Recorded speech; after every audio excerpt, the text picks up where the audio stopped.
எனக்கு அன்பான சகோதர சகோதரிகள் அனைவருக்கும் ஆண்டவராகிய இயேசு கிறிஸ்துவின் நாமத்தில் இனிய புது வருட வாழ்த்துக்கள். ஒரு புதிய ஆண்டை காண செய்த கர்த்தருக்கு ஸ்தோத்திரம். இன்றைய நாள் செய்திக்கான வார்த்தை எரேமியா 31:14. என் ஜனங்கள் நான் அளிக்கும் நன்மையினால் திருப்தி அடைவார்கள் என்று கர்த்தர் சொல்லுகிறார். நம் தேவனாகிய கர்த்தர் நாம் திருப்தி அடையத்தக்கதாக நன்மை செய்கிறவர். நாம் வேண்டிக் கொள்ளுகிறதற்கும் நினைக்கிறதற்கும் மிகவும் அதிகமாய் நமக்குள்ளே கிரியை செய்கிற வல்லமை உள்ள தேவன் அவர். எமக்கு உண்மையான திருப்தி என்பது அவருடைய நன்மையால் மட்டுமே வரும். வேதத்திலே ஆபிரகாம் ஆகாரையும் மகனையும் வீட்டை விட்டு அனுப்பும் போது ஒரு துருத்தி தண்ணீரை கொடுத்து வழி அனுப்பி வைத்தார். அவர்கள் எங்கு செல்வதென்று தெரியாமல் வனாந்தரத்தில் அலைந்து திரிந்ததால் துருத்தியில் இருந்த தண்ணீர் முழுவதுமாக செலவழிந்து போயிற்று. தாகத்தால் அழுத பிள்ளையின் சத்தத்தை கேட்ட கர்த்தர் ஆகாருக்கு ஒரு துறவை காட்டினார். அவள் ஓடி சென்று அந்த துறவில் இருந்து துருத்தியிலே தண்ணீரை நிரப்பி தன் மகனுக்கு குடிக்க கொடுத்தாள். ஆபிரகாமால் ஒரு துருத்தி தண்ணீர் தான் கொடுக்க முடிந்தது. ஆனால் ஆயிரக்கணக்கான துருத்திகளை நிரப்பிக் கொள்ளக்கூடிய துறவை கர்த்தர் அவளுக்கு காட்டினார்.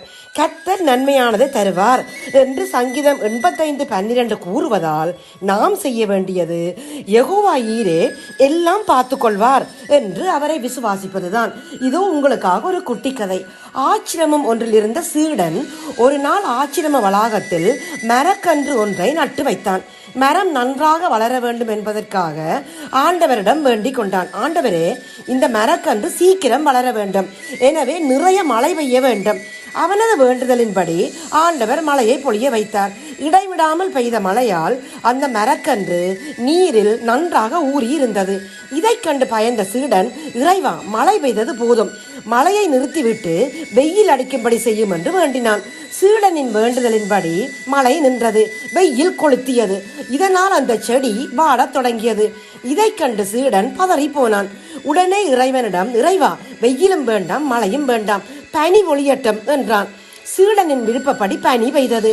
மழை, வெயில், பனி என தட்ப வெப்பநிலை மாறியதால் அந்த செடியால் தாக்கு பிடிக்க முடியாமல் பட்டு போனது.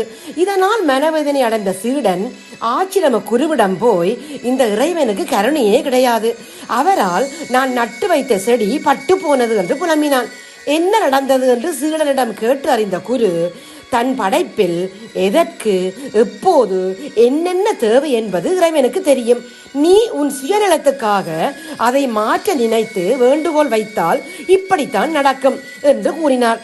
சீடனுக்கு தெளிவு வந்தது. நேராக சென்று ஆச்சிரம வளாகத்தில் புதிதாக ஒரு மரக்கன்றை நட்டான். பின்னர் இறைவனிடம், இறைவா, இந்த மரக்கன்றை நீரே பார்த்து கொள்ளும் என்று வேண்டுதல் செய்தான்.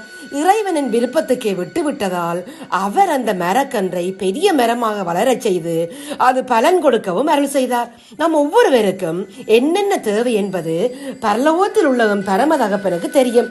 இதை கேட்டுக்கொண்டிருக்கிற எனக்கு அன்பானவர்களே, நடுகிறவனாலும் ஒன்றுமில்லை, நீர் பாய்ச்சுகிறவனாலும் ஒன்றுமில்லை, விளைய செய்கிற தேவனாலே எல்லாம் ஆகும் என்ற வார்த்தையின்படி இந்த கதையிலே வந்த சீடன் முடிவிலே, இறைவா, நீரே பார்த்து கொள்ளும் என்று விட்டுவிட்டதால் அந்த மரக்கன்று வளர்ந்து மிகுந்த பலனை கொடுத்தது. ஏனென்றால் நாம் திருப்தியாகும்படி நன்மை அளிக்கிறவர் தான் நம் ஆண்டவர். இந்த ஆண்டிலும் எம் தேவைகள் எல்லாம் அவர் பார்த்து கொள்ளுவார். விசுவாசத்தோடு அவரை நோக்கி நாங்கள் ஜெபிப்போம். எங்களை அதிகமாய் நேசிக்கிறேங்க நல்ல தகப்பனே, இந்த நாள் வார்த்தைக்காக உமக்கு சோத்திரம் அப்பா. நாம் வேண்டிக் கொள்கிறதற்கு முன்னமே எங்களுக்கு இன்னது தேவை என்று நீங்க அறிந்திருக்கிறீங்கப்பா. ஆதலால் இம்மட்டும் உதவி செய்த எபினேசர் இந்த ஆண்டிலும் உம்முடைய நன்மைகளினாலே எங்களை திருப்தியாக்குங்கப்பா. யெகோவா ஈரே, நீர் எல்லாம் பார்த்து கொள்வீர் என்ற நம்பிக்கையோடு இயேசுவின் நாமத்தில் இந்த ஜெபத்தை ஏறெடுக்கிறோம் எங்கள் நல்ல பிதாவே. ஆமேன், ஆமேன், ஆமேன்.